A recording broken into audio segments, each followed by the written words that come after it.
Nous sommes des singes parce que nous sommes des grands singes. Les grands singes, leur nom scientifique, ce sont les hominides. Il y a 5 espèces d'hominides. Les Homo sapiens, c'est-à-dire nous, les êtres humains modernes, les chimpanzés, les bonobos, les gorilles et les orang-outans. Ces 5 espèces partagent entre 97 et 99% de leur génome. La première conséquence est que nous avons de fortes similitudes anatomiques et physiologiques. De manière générale, notre structure squelettique est extrêmement similaire. En particulier, nous avons une tête avec des yeux qui pointent vers l'avant et pas du tout vers les côtés, et un pouce opposable. Les 5 espèces de grands singes ont un cerveau qui est en proportion du corps beaucoup plus proéminent, en particulier si l'on compare à l'ensemble des autres mammifères. La structure de notre visage est très particulière comparée à l'ensemble du vivant. Nous avons un visage aplati, nous avons des sourcils qui, en particulier, ont pour objectif d'exprimer les émotions, et nous avons un gros nez. Comme les gorilles, les chimpanzés, les bonobos et les orang-outans, nous avons des mains avec 5 doigts et nous n'avons pas de griffes, nous avons des ongles. Comme les autres grands singes, nous avons aussi des pieds avec 5 orteils et aussi des ongles. La structure de la mâchoire des gorilles, des humains, des chimpanzés, des orang-outans et des bonobos est la même. Nous avons tous les 5 32 dents dans la mâchoire et la structure interne est la même. Chaque cadran de la mâchoire, c'est-à-dire moitié gauche haute, moitié gauche basse, moitié droite haute, moitié droite basse, est faite de 2 incisives, une canine, 2 prémolaires et 3 molaires. Physiologiquement, nous avons une vision binoculaire. Nous percevons aussi les mêmes couleurs. Le système de reproduction des humains et des autres grands singes est le même. Les parties génitales des mâles et des femelles sont pratiquement les mêmes chez les humains, les chimpanzés, les gorilles, les orang-outans et les bonobos. La durée de gestation est aussi la même avec une durée de gestation d'entre 8 et 9 mois au sein du ventre de la femelle. Nous avons une capacité de précision motrice extrêmement forte qui nous permet d'utiliser des outils précis.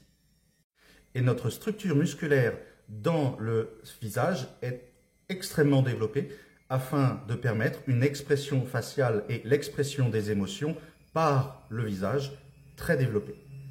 Deuxièmement, tous les grands singes ont de très fortes similitudes en termes de comportement. Nous avons des structures sociales complexes et les liens sociaux entre 2 individus, mais aussi dans l'ensemble de la tribu, est forte. Et dans cette structure sociale, nous avons des structures hiérarchiques fortes.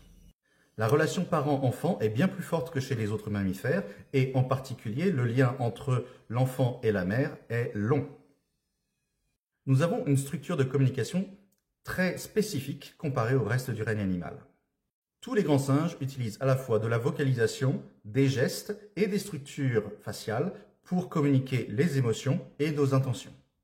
Comme nous l'avons vu, tous les grands singes utilisent des outils. Le jeu est quelque chose que l'on retrouve dans la grande majorité des espèces de mammifères, mais il est particulièrement développé et particulièrement social chez les grands singes. Il a pour objectif à la fois de renforcer les liens sociaux et de permettre la transmission d'éducation et d'information. Les émotions que les grands singes sont en mesure de ressentir sont les mêmes. La joie, la tristesse, l'empathie, la colère, la jalousie, l'envie, etc.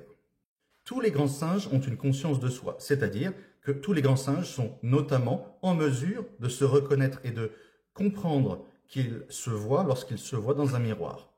Et tous les grands singes ont un comportement de transmission culturelle, les individus les plus âgés faisant passer les traditions de la tribu aux plus jeunes.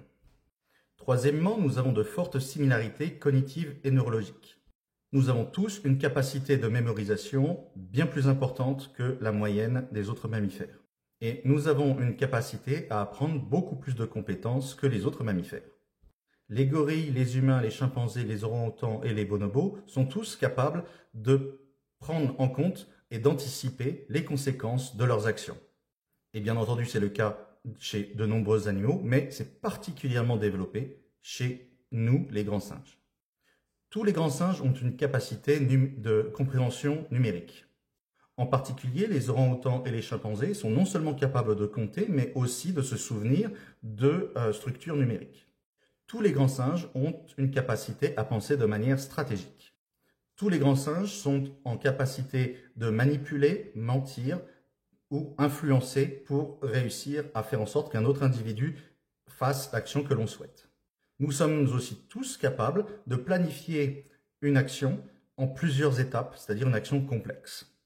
Les chimpanzés en particulier sont même capables d'avoir une réflexion martiale et lorsqu'ils ont des conflits entre tribus, de la même manière que les Homo sapiens. Chez tous les grands singes, l'empathie et la coopération sont des comportements très développés. Nous ne sommes pas seulement capables d'aider et de réconforter un individu qui est en souffrance ou en besoin d'aide, mais nous sommes aussi capables de développer des comportements altruistes. C'est-à-dire que tous les grands singes sont en mesure de développer, par exemple, des sentiments d'amour conscients, réfléchis. Enfin, pour ce qui est du neurologique, la transmission du savoir ne se fait pas comme dans la majorité des espèces de mammifères, uniquement par l'expérience. Les bébés et enfants singes sont en mesure d'apprendre en observant les adultes. Quatrième point, d'un point de vue alimentaire, les 5 espèces de grands singes sont omnivores. Notre fonctionnement intestinal est similaire, ce qui fait que nous mangeons le même type d'aliments. Et enfin, tous les grands singes sont en mesure d'utiliser des plantes médicinales et de tester pour voir quelles plantes peuvent aider à, par exemple, faire diminuer la souffrance ou aider à soigner. Cinquièmement, enfin, nous avons de fortes similitudes développementales et comportementales. Les similitudes en termes de reproduction ne se limitent pas aux parties génitales.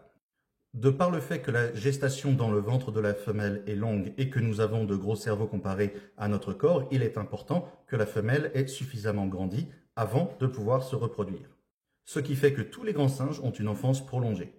Tous les grands singes mettent aussi plusieurs années avant d'arriver à la maturité.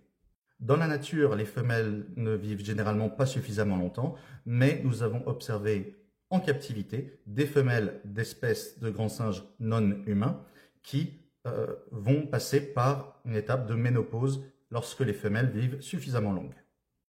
Enfin, notre système immunitaire est relativement le même, ce qui fait que nous sommes touchés par les mêmes maladies et que nos corps réagissent de la même manière pour combattre les maladies. Donc, comme on dit chez les singes bretons, Kenavo!